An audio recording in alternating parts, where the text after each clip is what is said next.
1994లో నిమ్మటప్రసాద్ గారి ఎమ్మెల్యే తర్వాత ఇక్కడ ఇల్లు కట్టేయడం జరిగింది.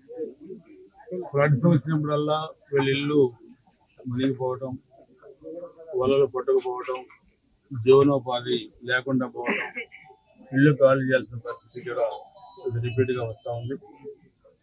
సో నేను ఈ 30 సంవత్సరాల్లో చాలాసార్లు ఇలాంటి పరిస్థితి కూడా చూశాను.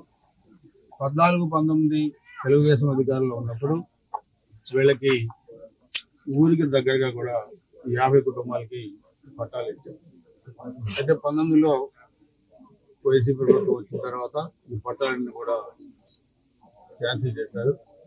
సో ప్రత్యామ్నాయం చూపించకుండా ఇల్లు కట్టకుండా అదేవిధంగా ఉంచితే ఈరోజు మరలా ఈ వరద వల్ల ఈ 50 కుటుంబాలు కూడా ఇబ్బంది పడాల్సిన పరిస్థితి వస్తుంది. సో ఈరోజు మహిళలు ముఖ్యంగా వీళ్ళందరితో కూడా మాట్లాడినప్పుడు భవిష్యత్తులో ఇలాంటి పరిస్థితి వచ్చినప్పుడు ఇబ్బంది రాకుండా రామాపురం గ్రామానికి దగ్గరలో ఆ 50 కుటుంబాలకి ఇళ్ల స్థలాలు ఇచ్చి ఇల్లు కూడా కట్టేయమని అడిగారు. తప్పకుండా తహసీల్దార్ గారు ఇక్కడే ఉన్నారు, మిగతా అధికారులు ఉన్నారు. అదేవిధంగా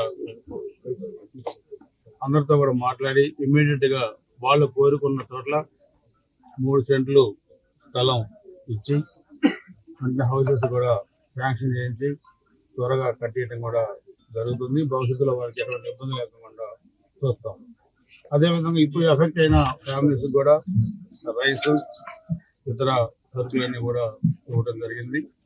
ప్రభుత్వం ఇచ్చేదాంతో పాటుగా వాళ్ళకి ఏమన్నా కోరుకుంటే ఇబ్బంది పడకుండా వ్యక్తిగతమైన సహాయం చేయడానికి కూడా మేమంతా కూడా సిద్ధంగా ఉన్నాం.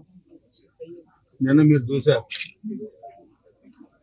వరంగల్ లైన్లో వెళ్లాల్సిన ట్రైన్స్ అక్కడ ట్రాక్ పట్టకపోయి మొత్తం కూడా ఇబ్బంది వస్తే రైల్వే అధికారులందరూ ఇటు నడికూడి మీద వాటిని డైవర్ట్ చేసి మన దగ్గర నుంచి పంపించారు.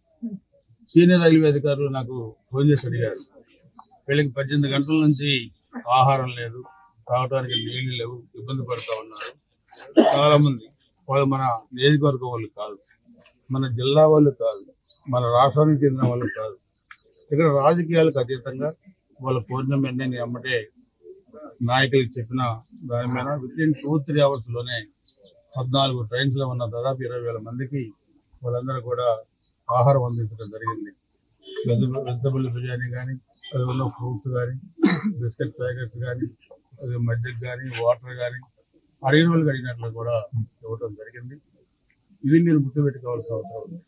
రాజకీయాలకు అతీతంగా మన నియోజకవర్గానికి సంబంధం లేకపోయినా నాయకులు స్పందించిన తీరు చూస్తే నిజంగా వాళ్ళు అభినందిస్తున్నాను. దాదాపు 500 మంది కూటమి నాయకులందరూ కూడా తదుపరి రైల్వే స్టేషన్లో ఉండి ప్రతి ఒక్క ట్రైన్ ని కూడా ఆపి బోగిల్లో ఎక్కి వాళ్ళందరికీ కూడా ఆహారం అందించడానికి నాతో కూడా చాలా మంది మాట్లాడారు. మేము మీ నియోజకవర్గానికి సంబంధం లేకపోయినా నార్త్ ఇండియన్స్ దాంట్లో చాలా మంది ఉన్నారు. ఒకరైతే చెప్పారు, నాకు 500 కోట్ల రూపాయలు ఆస్తుంది, కానీ కొనుక్కోవడానికి నీళ్ళు లేవు, కొనుక్కోవడానికి ఆహారం లేదు, మీరు ఇచ్చి మమ్మల్ని బతికించారని చెప్పారు. అందుకే మనిషి ఎప్పుడు కూడా ఆపదలో ఉన్నప్పుడు మానవత్వం చాటుకోవాలి. నిన్న ఈ విధమైన మరి సహాయ చర్యల్లో పాల్గొని అందరికి ఆహారం అందించిన కూటమి నాయకులందరూ కూడా నేను మనస్ఫూర్తిగా అభినందిస్తూ ఉన్నాను. ఎందుకంటే ఇది గత ప్రభుత్వంలో పాలకులు చేయలే. గతంలో కరోనా వచ్చి ఇక్కడ దాదాపు వాడపల్లి యువతల పొందుగుల దగ్గర 5,000 మంది ఆ రోజు స్టేట్లోకి రానియకపోతే 24 గంటలు కూర్చున్నారు రోడ్డు మీద.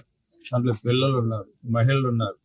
ఆ రోజు ఎమ్మెల్యేలుగా ఉన్న ఫోన్లు కూడా ఎత్తలే. ఆ రోజు కూడా మేము అధికారంలో లేకపోయినా మా పొందుగుల పార్టీ నాయకులందరూ కూడా ఆ రోజు ఉప్మా పెట్టారు, పిల్లలకు పాలు ఇచ్చారు. ఈ విధంగా సాయం కూడా ఆ రోజు కూడా చేశారు. సో అధికారంలో ఉన్నా లేకపోయినా సామాన్య ప్రజలు ఇబ్బందులు పడితే ఆదుకునేది తెలుగుదేశం పార్టీ, ఈరోజు కూటమి నాయకులు. అందుకే ఈరోజు ఇక్కడ మన వినోద్ రెడ్డి గారు మన నాయకులు అడిగిన దాని మీద ఇక్కడ 500 ఎకరాలు పులిచింతల ముంపుకు గురయ్యే ల్యాండ్స్ కూడా ఉన్నాయి. ఈరోజు బ్యాక్ వాటర్ కూడా ఇక్కడ దాకా వచ్చి ఫ్లడ్స్ వచ్చినప్పుడు కూడా ఈ ల్యాండ్స్ అన్ని కూడా మునిగిపోతా ఉన్నాయి. సో వాటిని కూడా ముఖ్యమంత్రి గారితో మాట్లాడి పులిచింతల ముంపుని కింద తీసుకొచ్చి వాటికి కూడా నష్టపరిహారం ఇచ్చేదాన్ని కూడా ప్రయత్నం చేస్తాం. అదేవిధంగా దండవాగు లిఫ్ట్ ఇరిగేషన్ స్కీమ్ కానీ దాన్ని కూడా 14-19 మధ్య 4 కోట్ల రూపాయలు ఇచ్చి మేము బాగు చేస్తే 19-24 మధ్య కొత్త పైపులు వేసి పాత పైపులు బయట వేస్తే పాత పైపులు తీసి వైసీపీ రైతులు అమ్ముకున్నారు. ఇది వాళ్ళ మానసిక పరిస్థితి.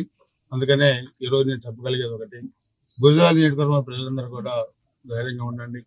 ఎక్కడెక్కడ ఎఫెక్ట్ అయినాయో అవన్నీ కూడా పరిశీలిస్తాం. అదేవిధంగా కాటపాడు దగ్గర కూడా అక్కడ కూడా పొలాలు ముంపులకు గురైనాయి. అది కూడా వాటర్ తగ్గిన తర్వాత అధికారులతో వెళ్ళి అక్కడ కూడా పంట నష్టం అంచనా వేసి రైతాంగాన్ని కూడా ఆదుకోవడం జరుగుతుంది. నియోజకవర్గంలో కూడా ఎక్కడ ఈ వరద వల్ల ఎఫెక్ట్ అయినా, రెయిన్స్ వల్ల ఎఫెక్ట్ అయినా ప్రభుత్వ యంత్రాంగం సిద్ధంగా ఉంది అందరినీ కూడా ఆదుకోవడానికి. ఒక పక్క ప్రభుత్వం ఆదుకుంటుంది, ఒక పక్క పార్టీ పరంగా మేము కూడా అండగా ఉంటాం. అందుకని ఎటువంటి అత్యాగపడాల్సిన పని లేదు. ఎక్కడ నష్టం జరిగినా ప్రభుత్వం దృష్టికి తీసుకెళ్లి ఆ నష్టపరిహారం ఇప్పించడం జరుగుతుందని చెప్పి కూడా నేను గురజాల నియోజకవర్గంలో ప్రధానికానికి కూడా భరోసా ఇస్తున్నాను. అదేవిధంగా రామపురంలో మత్స్యకారుల కుటుంబానికి కూడా హామీ ఇస్తున్నాను. త్వరలో పట్టాలు ఇచ్చి ఇల్లు కట్టించే బాధ్యత తీసుకుంటాం.